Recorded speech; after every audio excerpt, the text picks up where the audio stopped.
back to Downton Abbey, I mean Highclere Castle. Everywhere I stick my head, there's something breathtaking and amazing to see. This truly is how the other half lives. Well, we've seen it upstairs, the opulent rooms, the extravagant luxury, and the 24-hour service, but not everyone was so lucky to live in such splendor. So what was life like for those who lived below stairs? I assume this is your maid? Yes, this is Lucy Smith. Oh, good evening, Smith. Good evening, milady. I think the world of Downton is an exploration of what it is to have class, and that applies to both the upper class and the lower class. It's having class is treating people with respect. People always say I would have loved to have been back in that time, and I always say, well, where? Do you want to be upstairs or do you want to be down? Because, I mean, they worked and they worked hard, and their life was one of servitude, and I think there was a lot of hardship in that. We were told at the very beginning, don't feel sorry for these people. They have good jobs, they have a roof over their head, they have a kind employer, actually. They've got clothes on their back. Their friends and family and peers are probably working in a factory if they're lucky, or a field. These people have their own hierarchy, which you can see in the show and in the film. The downstairs hierarchy is as strong as the one upstairs. Thomas! Mr. Barrow, to you. We're proud professionals. We don't have to be deferential to people upstairs. We don't bow and scrape. We're going about our business. It's like stage management and actors, really. You're all working together on the same production. You never hear anyone knocking on the door. You know, Carson and the staff melt into a room. Because if you knocked on the door every time, the family would spend the entire day saying, come in, I said, come in.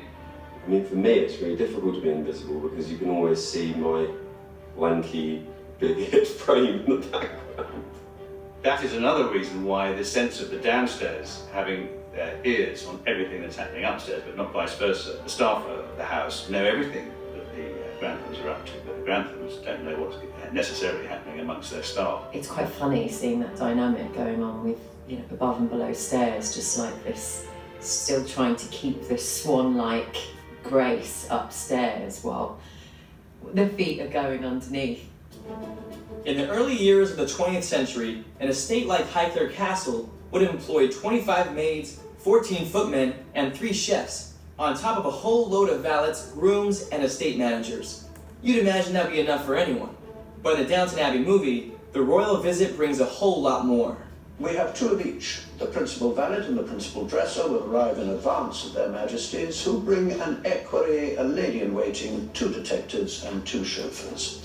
The other chef goes from Raby to Harwood, 4 footmen go with him, and the other 4 come here. Do you all understand me? In Downton Abbey, the movie, we see the return of our favorite characters, including Carson the butler, played with poise and precision by Jim Carter.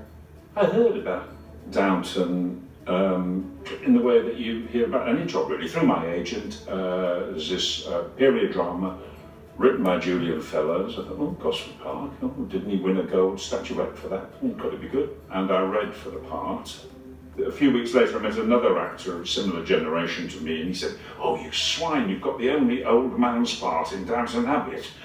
Excuse me, I don't think of myself like that. Carson was forced to retire in the series finale, but with a royal visit on the horizon, his steady hand is needed to bring some order to the chaos. Oh, my lady, please come in.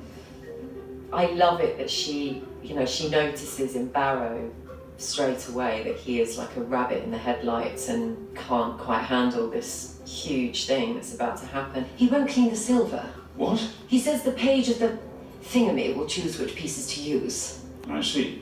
She, of course, goes to her best mate, Carson, and asks him to come back. And I think that's such a lovely moment in the film. Fans are over the moon to see him return, but their enthusiasm isn't shared by everyone. This is the thing. Carson is going to move back into the house for the royal visit. What? The butler had great power. They ran the house, and the Lord of the Manor knew that. I mean, the house is nothing. If you're just like Lord of the Manor and no one's serving you, then you're just a guy in a house. They sure knew how to live back then. Unfortunately, nowadays the service just isn't the same. Hello? Yes? Yes, Mrs. No? A tea, yes, 2 sugars, thank you.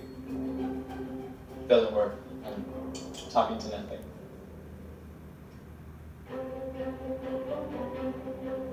There was always more of a frenetic energy when you were filming downstairs, as opposed to when you're up in the house. Everything's slightly more sedate, especially in the dining room, where it's very difficult to shoot those scenes, so you kind of have a certain level of calm. Because the scenes were more formal, people were more dressed up, there was less hurly-burly. There was a sort of slightly quieter sort of feeling to it. Plus, and you heard it here first, the upstairs people would always get their mobile phones out between takes, which kept them quiet. Downstairs was much more rambunctious, but the scenes were more hustle and bustle and getting food ready, and there was a much more energetic stroke chaotic atmosphere downstairs. The days upstairs, you can't help but feel you have to be respectful of this incredible building. Whereas when you're downstairs, you're in a studio, you've got a cup of tea, if you spill the cup of tea, it doesn't matter because behind the set it's just an old studio. I felt the quality came through on the camera. I think Highclere Castle shows up very well on camera. I think the costumes were fantastic and got better and better as the series went on, particularly the women's costumes as fashions changed, and the world of women changed more radically than anybody else's world. There's no question that as soon as you put on a costume from any era, it immediately starts informing you about the way that character behaves or moves. Particularly things like, well, when you're wearing, white tie and tails with a sort of equivalent of a razor blade around your neck, making you stand and move in a certain way. You think, how did they get through meals? I would have hated going to dinner, constantly. I mean, to wear these sort of great cardboard, stiff things that you felt like a robot in. For the girls are changing clothes 4 times a day if they were, high society, because there wasn't a lot else to do, really, apart from go riding and elope. Has my new ball dress arrived? Not yet, but it will. The costumes are just incredible on the film. I mean, I never thought that Anna, our amazingly talented costume designer, could surpass herself, because the last season was extraordinary and she's just cranked it up another notch for the film, and everybody looks incredible.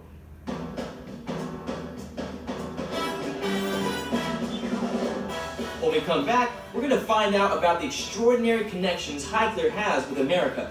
And of course, we're going to take a final sneak peek at the Downton Abbey movie. Don't go anywhere, there's much more to come as we return to Downton Abbey.